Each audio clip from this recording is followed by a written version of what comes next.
In this video, we're going to compute the cross product using determinants. And so the cross product of u and v, u cross v, where I have these two components, u1, u2, and u3, and v1, so forth, is going to be a vector. So I expect that when I get done by doing u cross v, is that I'm going to have some component in the I direction, some component in the j direction, and some component in the k direction, right? Remember that cross product is a vector, whereas a dot product is a scalar. So for each of these, what I want to make sure is that we realize is the sign, the SIGN, of each of these going across here. In particular, the J component always starts off with a minus sign. Both the I component is positive and the K component is positive. Now that's just for the setup. Of course, when we compute these subdeterminants, they may have their own sign. But in general, what we want to start with, in other words, the setup here, is taking our vector u and v and figuring out how to put them together. So I'm going to get the vector u crossing the vector v is this setup where I'm going to take the unit vectors, and then put the u components on the second row and the v components on the third row. So what that looks like when I put it all into each individual piece here is I, j, and k, the unit vectors in each of the three directions, the u vector, 1, 2, and 3, and the v vector, 1, 2, and 3. Whoops, 2 and 3. Okay.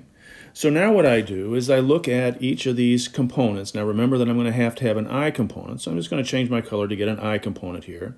And so I'm going to work on trying to figure this out. So the way that we start this is by looking at the I component, ignoring the values that are in its row and its column, and forming a submatrix for the other components. So in other words, when I do this now, is that I can form the vector, the I component of the vector, by taking the submatrix u2, u3, v2, and v3, and then forming a difference out of them by taking this direction of the vector, of the components, and subtracting this direction of the components, minus u3, v2. And so that ends up being my component up here, u2, v3 minus u3, v2. That's my I component, whether that turns out to be positive or negative. Now my J component is very similar. In other words, what I want to do is take the J value and ignore its row and its column, and then form the matrix, right? So I'm going to ignore the J, ignore the row, and I form a submatrix out of these two. So that if I then go and say, remember that the second term always has the minus, u1, v1, u3, v3, and that's going to be the J component. And so that's going to be, let's see, just the matrix now, don't forget the minus sign, and then I have u1, v3 minus u3, v1. And that's going to be this middle component, minus u1, v3 minus u3, v1. Okay.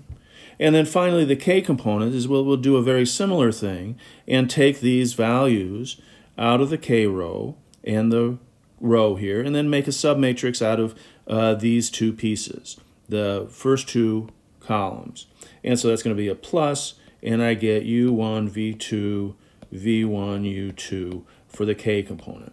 And so that just the scalar value, u1, v2 minus v2, u1. Sorry for my handwriting. That's a u2 and a v1. Okay, so that this component is u1, v2 minus u2, v1. And that's how we compute the matrix, the values. Okay, so then the next thing that I want to do is to use these values with an actual example.